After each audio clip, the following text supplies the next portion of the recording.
నమస్కారం వార్తలకు స్వాగతం. ముందుగా ముఖ్యాంశాలు. BRS leader RS Praveen Kumar press meet, పలు అంశాలపై వివరణ. మాజీ మంత్రి పేర్ని నాని ప్రెస్ మీట్, ఇరు పార్టీలపై ఫైర్.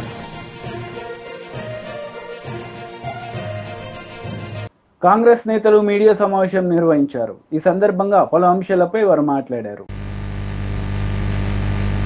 కానీ అబండాలు రాళ్ళు వేస్తుడు బంద్ చేసేసాడు. ఈ రాళ్ళు కొట్టుడు బంద్ చేయండి. నేను ఇంకొక కొన్ని ముఖ్యమంత్రి రేవంత్ రెడ్డి గారు కాంగ్రెస్ గవర్నమెంట్ మూసీ నది ప్రక్షాళన చేస్తున్నారు అని మీరు నిందలేస్తున్నారు కదా. ఎప్పుడైనా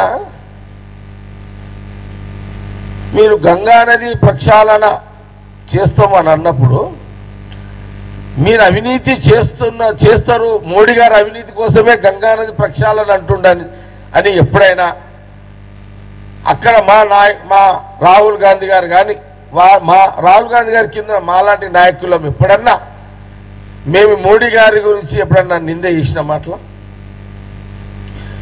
ఈ జ్ఞానము కూడా బీజేపీ లీడర్షిప్కి లేకపోవడం బాధాకరం. హోందాతత్వం బీజేపీ నాయకులు లేకపోవడం చాలా బాధాకరం. ఒక మంచి పనిని చేసేటప్పుడు మంచి పని అనండి.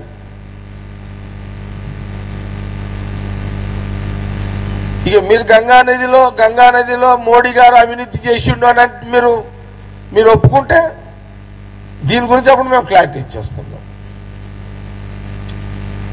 ఇదొకటి. ఇప్పుడు చూడండి, 8 నెలల్లో నేను 2 రోజులు సెక్రటరియట్కి పోయినా. మొన్న అసెంబ్లీకి 2 రోజులు ఉన్నా, నేను పోయినా 2 రోజులు సెక్రటరియట్కి పోయినా. నేను ఆ 2 రోజులు కూడా మా దామోదర్ రాజనరసింహ గారు, మా మినిస్టర్ గారు అసెంబ్లీకి పోదాంరా అంటే నేను ఎమ్మెల్యే లేనన్నా బాగుండదు రాకపోతే అని అన్నా.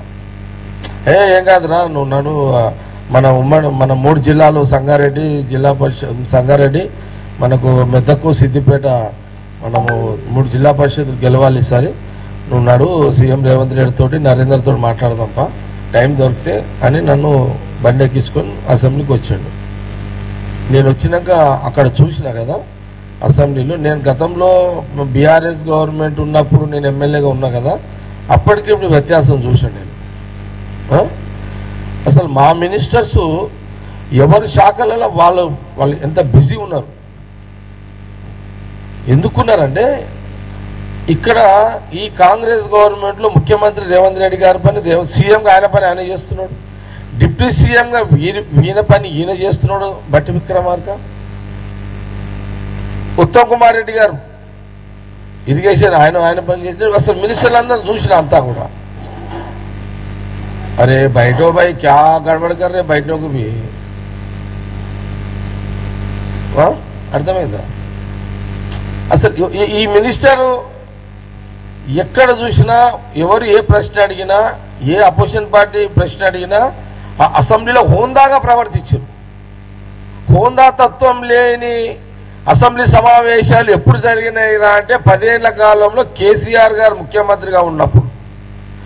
హోందా తత్వంగా నడుస్తున్న ఈ అసెంబ్లీ సమావేశాలు ఎప్పుడు అంటే కాంగ్రెస్ గవర్నమెంట్ సీఎం రేవంత్ రెడ్డి గారు కాలంలో.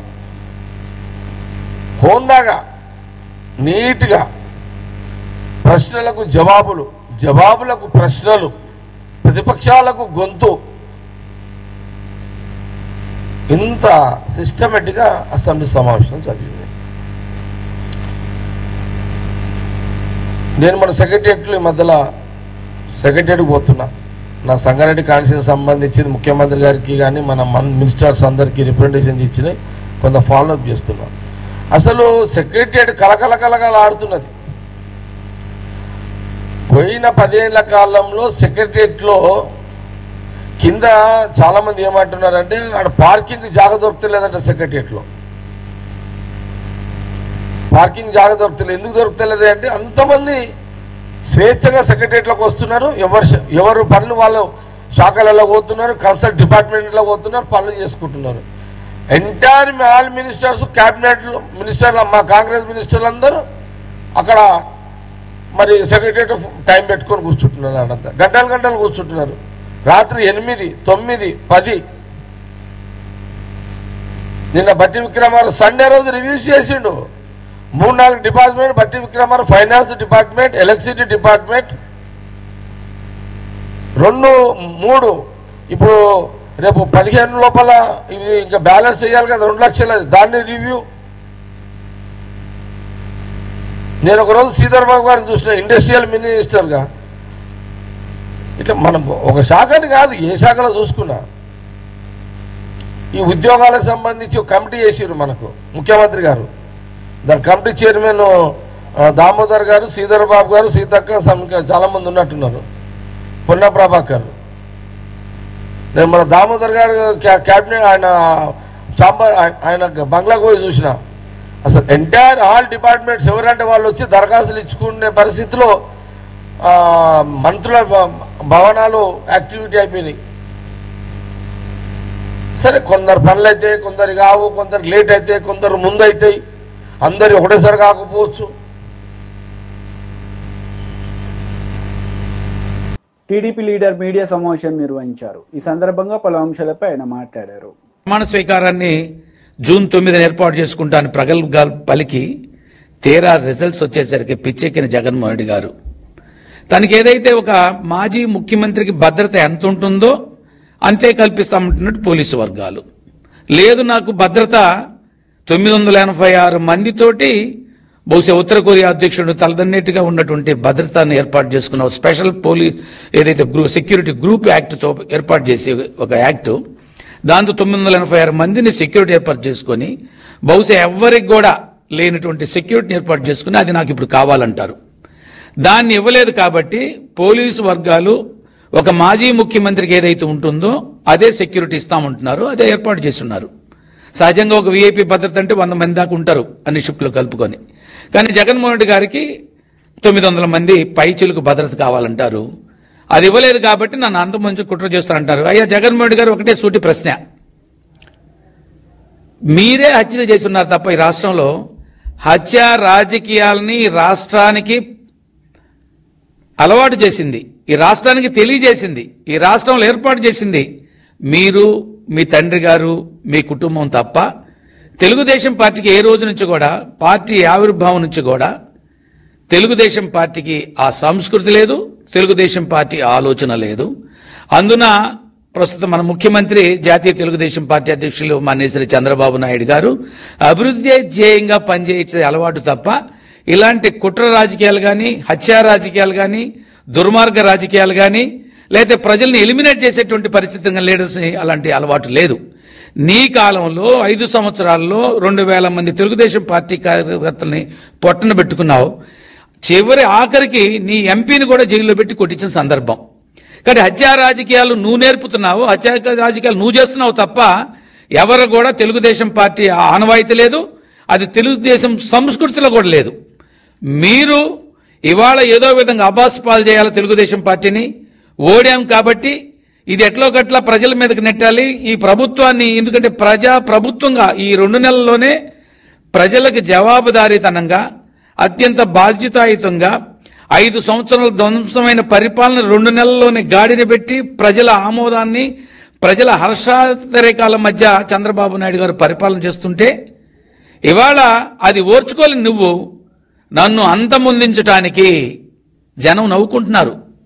అయ్యా, మేము అంతమొందించాం కదా నేను రాజకీయంగా, తిరిగి కొత్తగా ఎవరు అంతమొందించాలి నిన్ను? అవసరం లేదు, ప్రజా జీవితం తరిమి కొట్టాము, ఇక నిన్ను చూడటం అంటే మమ్మల్ని మేము హత్య చేసుకున్నట్టే, కాబట్టి నీ ముఖం కూడా చూడటానికి సిగ్గుగా ఉందని జనం ఓ బ్రహ్మాండమైన తీర్పు ఇస్తే అది ఓర్చుకోలేని జగన్మోహన్ రెడ్డి గారు తను అధికార పార్టీ మీద లేదా తెలుగుదేశం, జనసేన, బీజేపీ కూటమి మీద ఒక అభాండం వేస్తున్న పరిస్థితి. జనం ఎవరు నమ్మలేదు కాబట్టి ఆ రోజు నీకు 151 సీట్లు ఇచ్చినా 5 సంవత్సరాల్లో నువ్వు 175 అన్నా కూడా ఇవాళ 11 సీట్లకు పరిమితం చేసి ప్రతిపక్ష హోదా కూడా లేదు నీకు. ఎంత దారుణం అంటే నిన్ను అంగీకరించలేకపోయారు జనం.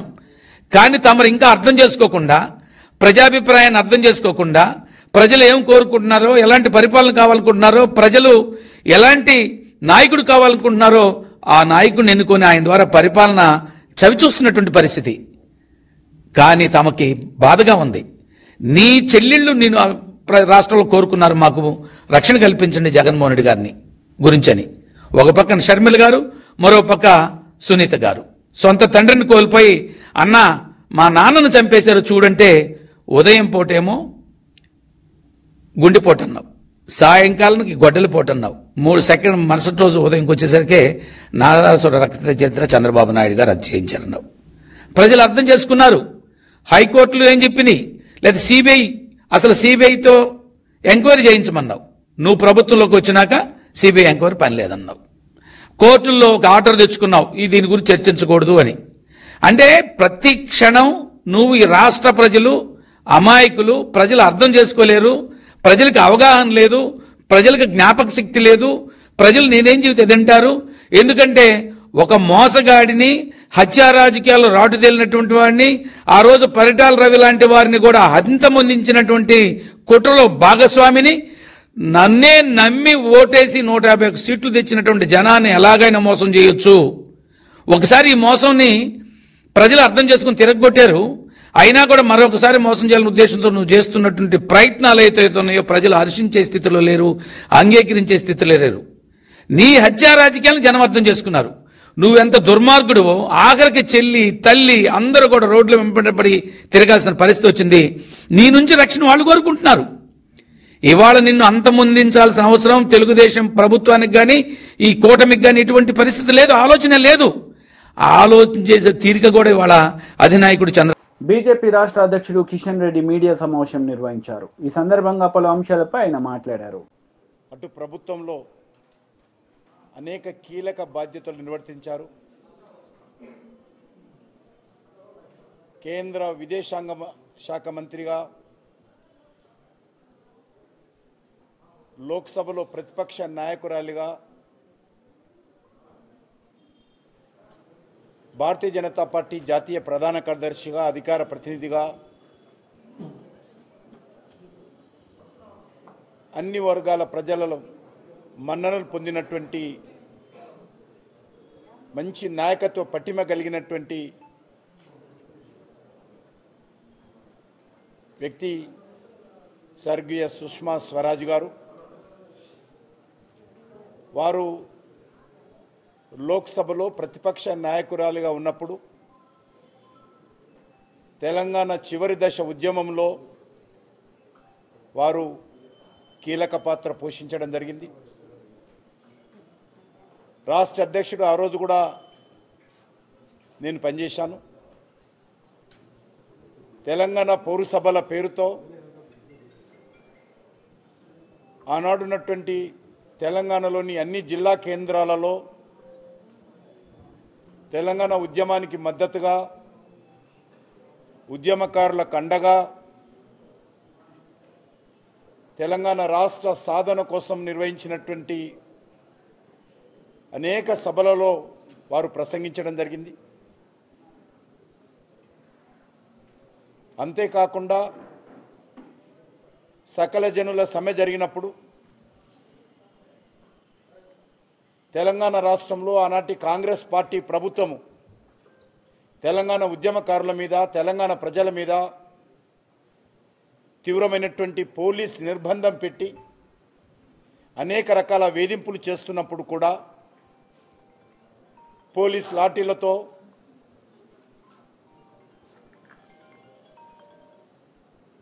రబ్బరు బుల్లెట్లతో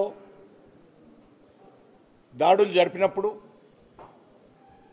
ఆ రోజు లోక్సభలో ఉస్మానియా యూనివర్సిటీ విద్యార్థుల కండగా, తెలంగాణ ప్రజల కండగా గొంతు ఎత్తినటువంటి, తెలంగాణ ప్రజల గుండె చప్పుడై తెలంగాణ వాణి వినిపించినటువంటి చరిత్ర శ్రీమతి సుష్మా స్వరాజ్ గారు. కేంద్ర ప్రభుత్వం మీద ఒత్తిడి చేసి లోక్సభలో బిల్లు పెట్టాలని అనేక సార్లు లోక్సభలో ఆనాటి కాంగ్రెస్ పార్టీ ప్రభుత్వం మీద ఒత్తిడి చేసి తెలంగాణ ప్రజలతో కలిసి కేంద్ర ప్రభుత్వం ముఖ్య మెడలు వంచి తెలంగాణ రాష్ట్ర సాధనలో ప్రముఖ పాత్ర పోషించారు.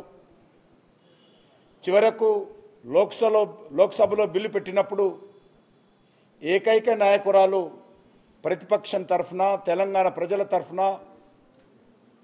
తెలంగాణ రాష్ట్ర ఏర్పాటుకు సంబంధించి విభజన చట్టం పైన మాట్లాడినటువంటి వ్యక్తి శ్రీమతి సుష్మా స్వరాజ్ గారు. చట్టం పెట్టినప్పుడు కూడా ఆ రోజు కాంగ్రెస్ పార్టీ అనేక రకాలుగా మళ్ళీ వాయిదా వేయాలనో బిల్లు పాస్ కాకుండా అడ్డుకోవాలనో ప్రయత్నం చేసి పొగబాంబులు వదిలినప్పుడు కారం నీళ్లు చల్లినప్పుడు కత్తులు పెట్టుకొని లోక్సభలోకి వచ్చినప్పుడు వాటన్నిటిగా ఎదిరించి తెలంగాణ ప్రజల తరఫున కాంగ్రెస్ పార్టీ ప్రభుత్వం మీద ఒత్తిడి తెచ్చి బిల్లు పాస్ అయ్యేలా 160 మంది పార్లమెంట్ సభ్యులు తెలంగాణ బిల్లుకు అనుకూలంగా ఓటు వేయించినటువంటి ఘనత శ్రీమతి సుష్మా స్వరాజ్ గారికి దక్కుతుంది. తెలంగాణలో బతుకమ్మ పండుగ అయినా బోనాల పండుగ అయినా ఢిల్లీలో తెలంగాణ ఉద్యమకారులు అది న్యాయవాదులైనా డాక్టర్లైనా అనేక మంది బీఆర్ఎస్ లీడర్ మీడియా సమావేశం నిర్వహించారు. ఈ సందర్భంగా పలు అంశాలపై ఆయన మాట్లాడారు. 2008లో జరిగిన ఒక సుప్రీంకోర్టు కేసు, ఆ సుప్రీంకోర్టు జడ్జిమెంట్ని అడ్డం పెట్టుకొని ఇవాళ ఆ జీవో 55ను రద్దు చేసి ఈరోజు రేవంత్ రెడ్డి ప్రభుత్వం ఆగా మేఘాల మీద జీవో 29 తీసుకొచ్చి కేసీఆర్ గారు అన్ని వర్గాలకు ఏ విధంగా న్యాయం జరగాలనో స్పష్టంగా వివరించిన జీవో 55 స్థానంలో జీవో 29ని తీసుకొచ్చి నిరుద్యోగుల నోట్ల మట్టి కొట్టిందని చెప్పేసి చెప్పడం కోసమే ఈ ప్రెస్ కాన్ఫరెన్స్ ఏర్పాటు చేసినాం. ఇక విషయానికి వస్తే మిత్రులారా, రాజ్యాంగబద్ధంగా ఆర్టికల్ 14 ప్రకారం కానీ ఆర్టికల్ 16 క్లాజ్ 4 ప్రకారం కానీ బలహీన వర్గాలకు ఎస్సీలు కావచ్చు, ఎస్టీలు కావచ్చు, వెనకకు నెట్టివేయబడ్డ తరగతులు అంటే ఓబీసీలు కావచ్చు, రిలీజియస్ మైనారిటీలు కావచ్చు, పర్సన్స్ విత్ డిజేబిలిటీ అంటే దివ్యాంగులు కావచ్చు, స్పోర్ట్స్ కోటా కావచ్చు, లేకపోతే ఇప్పుడు కొత్తగా అగ్రవర్ణాల్లో ఉండే పేదలు కావచ్చు, వీళ్ళందరికీ కూడా రాజ్యాంగబద్ధంగా రిజర్వేషన్లు ఇవ్వాలి. ఇవి ప్రతి దశలో కూడా రిజర్వేషన్లు అమలు చేయాలనేది రాజ్యాంగం చెప్తా ఉన్నది. చాలా పబ్లిక్ సర్వీస్ కమిషన్స్ కూడా ఇదే విషయం చెప్తున్నాయి. సుప్రీంకోర్టు ఎన్నో సందర్భాల్లో జడ్జిమెంట్లో కూడా చాలా స్పష్టంగా సామాజిక న్యాయం పాటించాలని చెప్పి సుప్రీంకోర్టు చెప్పింది. కానీ ఇవాళ తెలంగాణ ప్రభుత్వం, తెలంగాణ పబ్లిక్ సర్వీస్ కమిషన్ ఈ ప్రాథమిక సూత్రానికి, రాజ్యాంగబద్ధమైన సూత్రానికి తూట్లు పొడుస్తూ ఉన్నది. దానివల్ల చాలామంది నిరుద్యోగులకు అన్యాయం జరుగుతున్నది. ఇక గ్రూప్ 1 ఎగ్జామ్ విషయానికి వస్తే మీ అందరికీ కూడా తెలుసు, ఆనాడు కేసీఆర్ గారు గ్రూప్ 1 నోటిఫికేషన్ ఇవ్వడమే కాకుండా గ్రూప్ 1లో ప్రిలిమినరీలో ఏ విధంగా రిజర్వేషన్ పాటించాలి, మెయిన్లో ఏ విధంగా రిజర్వేషన్ పాటించాలనేది చాలా స్పష్టంగా ఒక జీవో నెంబర్ 55 ద్వారా స్కీమ్ ఆఫ్ ఎగ్జామినేషన్ కూడా ఇవ్వడం జరిగింది. కానీ ఈరోజు రేవంత్ రెడ్డి గారి ప్రభుత్వం నిరుద్యోగులను ఆదుకుంటామని చెప్పి, జాబ్ క్యాలెండర్ ఇస్తామని చెప్పి నిరుద్యోగులను మోసం చేస్తూ, నిరుద్యోగుల్లో సామాజిక న్యాయం కూడా పాటించకుండా, రాజ్యాంగం చెప్పిన ఇవి పాటించకుండా జీవో 29 తీసుకొచ్చి, దానికి ఉదాహరణకు మీకు గ్రూప్ 1లో 563 పోస్టులు ఆనాడు కేసీఆర్ గారు 503 పోస్టులకు ఇస్తే ఈ ప్రభుత్వం 60 పోస్టులు ఎక్స్ట్రాగా కలిపి 563 పోస్టులకు 21 జూన్ 2024లో మరి మళ్ళీ ఇచ్చి తర్వాత ఎగ్జాము జూన్ 9 నాడు కండక్ట్ చేసిండ్రు. రిజల్ట్స్ జూలై 28 నాడు రిజల్ట్స్ డిక్లేర్ చేసిండ్రు. టోటల్గా ఈ ఎగ్జామ్కు ఆ పరీక్ష రాసిన అభ్యర్థుల సంఖ్య 3,02,172 మంది. మరి ఒక పోస్టుకు 50 మంది అభ్యర్థులను మెయిన్కు సెలెక్ట్ చేయాలంటే 1:50 నిష్పత్తిలో 50 మంది అభ్యర్థులను ఒక పోస్టుకు చేస్తే టోటల్గా 28,150 మంది అభ్యర్థులు రావాలి. 28,150 మంది అభ్యర్థులను కేసీఆర్ గారు తలపెట్టిన జీవో 55 ప్రకారం జీవో 55 ప్రకారం సెలెక్ట్ చేస్తే అందులో ఈ 563 పోస్టుల్లో రిజర్వ్ చేయబడని అంటే ఓపెన్ కాంపిటీషన్ ఓసీ కోటాలో ఉండే పోస్టులు 209. అంటే ఈ 40% ఈ ఎల్లో పచ్చ కలర్లో ఉన్న ఈ పోస్టులు 209. వీటి కోసం 10,450 మంది అభ్యర్థులను 1:50 నిష్పత్తిలో సెలెక్ట్ చేయాలి. అదేవిధంగా మిగతా ఏవైతే పోస్టులు ఉన్నాయో ఆ పోస్టులు 60% పోస్టులు ఏవైతే ఉన్నాయో ఆ 60% పోస్టులు టోటల్గా 17,700 మంది అభ్యర్థులను సెలెక్ట్ చేయాలి. తెలంగాణ పబ్లిక్ సర్వీస్ కమిషన్ ప్రభుత్వ ఆదేశాల మేరకు అది జీవో 55 చెప్తున్నది. కానీ జీవో ఈరోజు రేవంత్ రెడ్డి ప్రభుత్వం ఏం చేసిందయ్యా అంటే ఈ సామాజిక న్యాయం అదేవిధంగా రాజ్యాంగం చెప్తున్న రిజర్వేషన్లు ప్రిలిమినరీ స్టేజ్లో YCP leader Perni Nani media సమావేశం నిర్వహించారు. ఈ సందర్భంగా పలు అంశాలపై ఆయన మాట్లాడారు. పోలీసు వ్యవస్థ ఏ రకంగా మీరు దిగజార్చారనేది ఇవాళ నంద్యాల జిల్లాలో జరిగినటువంటి హత్యా సంఘటన ఎంత కిరాతకం అంటే నారపరెడ్డి అనే ఆయన డిఎస్పీ గారికి, ఎస్ఐ గారికి, సిఐ గారికి, డిఎస్పీ గారికి, ఎస్పీ గారికి అందరికీ ఫోన్ చేస్తాడు. సార్, మా ఊళ్ళో తెలుగుదేశం నాయకులందరూ కూడా గుంపులుగా పోగేసుకుంటున్నారు, జమ అవుతున్నారు. మాకెందుకో ఊళ్ళో ఏదో జరుగుతుందని చెప్పని భయంగా ఉంది, హింస జరుగుతుందని భయంగా ఉంది, మీరు పోలీసులను పంపించండి సార్ అని చెప్పని పంపిస్తే ఫోన్లు చేస్తే గంటలు గంటలు గడిచినా పోలీసు రారు.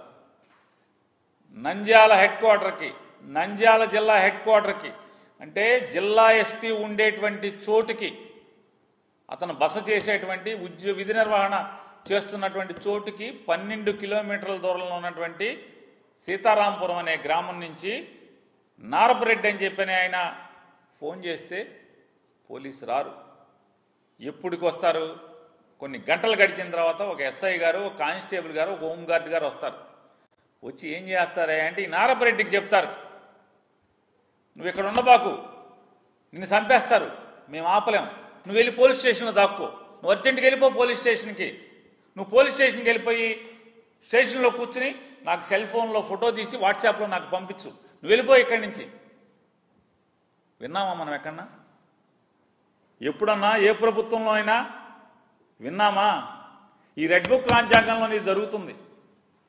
పోలీసులు అయ్యా నన్ను చంపుతున్నారని ఎస్పీకి ఫోన్ చేసి చెప్తే చంపటానికి ప్రిపేర్ అవుతున్నారు, వస్తున్నారని చెప్పని ఒక 3 గంటల తర్వాత ఎస్ఐ వస్తాడు, 2 పోలీసులను వెంపడి పెట్టుకొస్తాడు.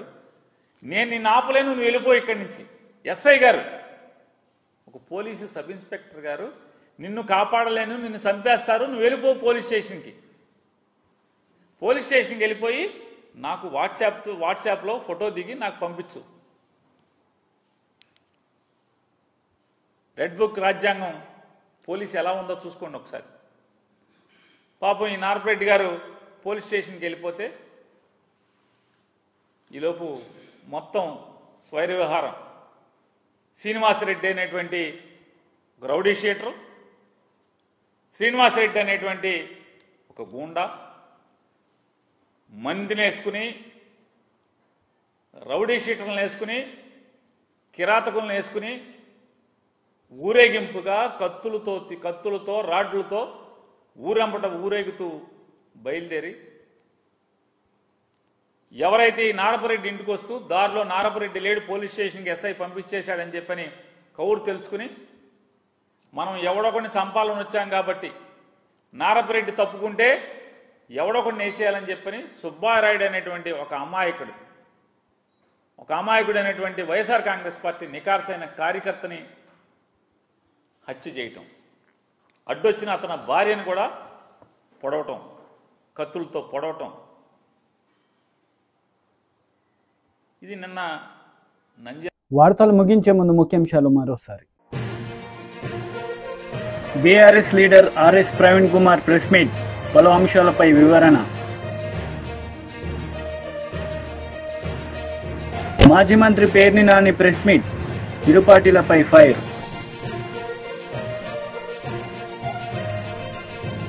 ఈ వార్తలు ఇంతటితో సమాప్తం. తిరిగి ప్రసారమయ్యే వార్తల్లో మళ్ళీ కలుద్దాం. అంతవరకు సెలవు. నమస్తే.